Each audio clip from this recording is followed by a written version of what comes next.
Hey everyone, welcome back to J plus K Retro Gaming Channel.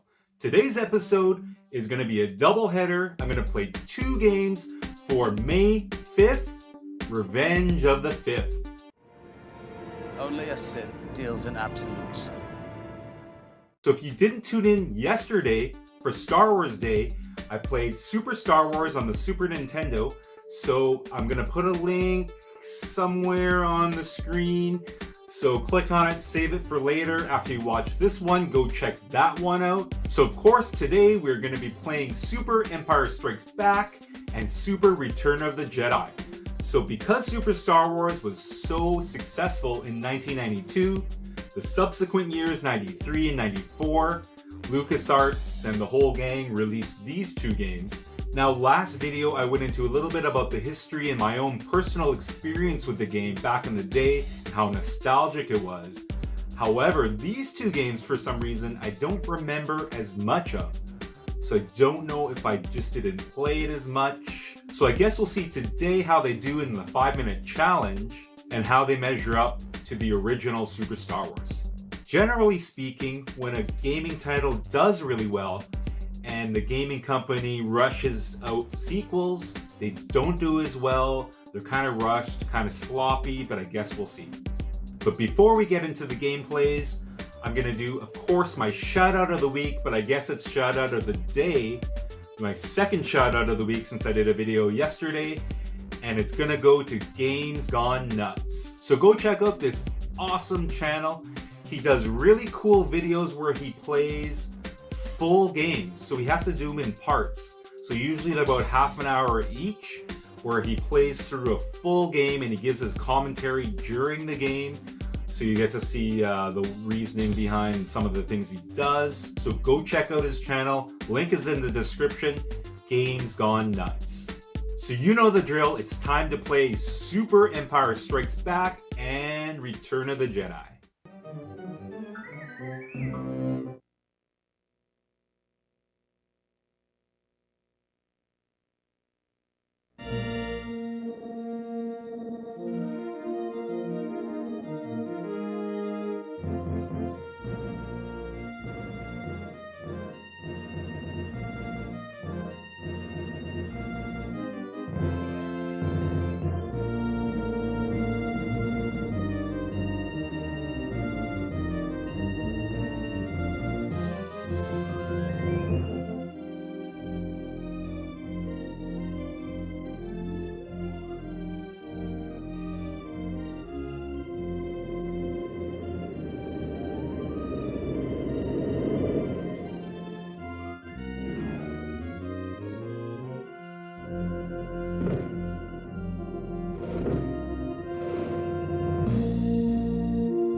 So we are back, and I hope you enjoyed that brief little gameplay glimpse of these two pretty awesome games. I'm gonna do the ratings simultaneously, and I think some of you out there are gonna be surprised at what I rank these games. So let's start off with audio and music. So I'm gonna give both games 10 out of 10, just like I did yesterday for Super Star Wars. The nostalgic music, awesome 16-bit glory, all the sound effects, the blasters, the lightsabers, everything was done really, really well, and it definitely immersed the game player in the world of Star Wars.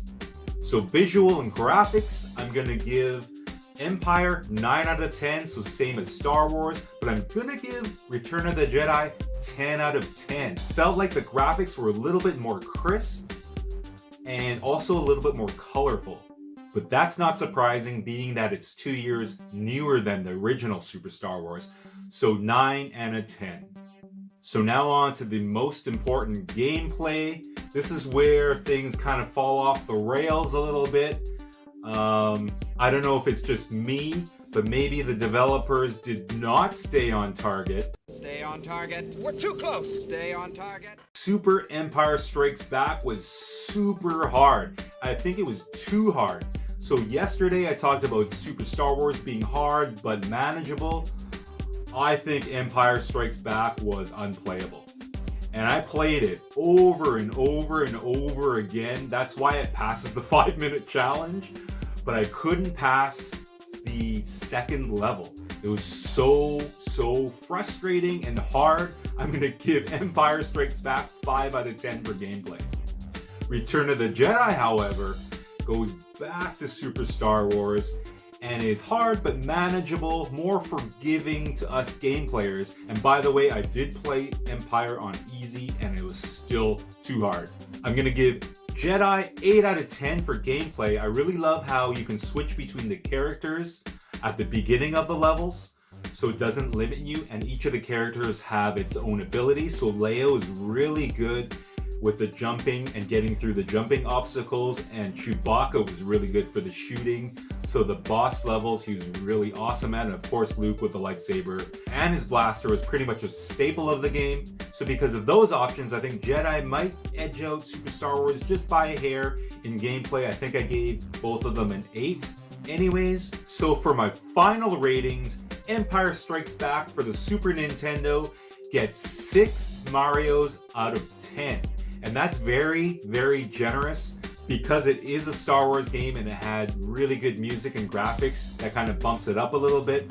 But I don't think, unless I really want to pass that level, I might not even pick that game up again. It was so hard. I mean, I like to give myself a challenge from time to time, but I also like to have fun when I play these games.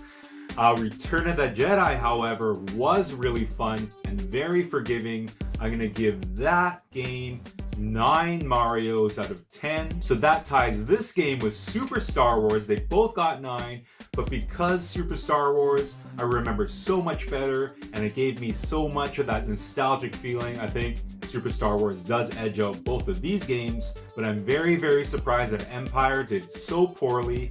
I can't believe it was so hard. I mean, I know there's a lot of cheat codes or cheats that you can do. Maybe I'm missing some sort of easier path or passage that would get me through that level quicker. But again, I wanted to go into these games fresh and just do a quick 5-minute gameplay. So let me know in the comments what you guys think. Was Empire just that much harder? Or maybe it was my lacking of skill? Take over. Also, please comment which one of these games was your favorite, or maybe it's not even any of these games and it's another Star Wars game. So thank you all for watching. Thank you for joining us in our Star Wars celebration. Thanks to all our subscribers for all your support. Happy May the 4th. Happy Revenge of the 5th. And I guess the only thing left to do is see you next week.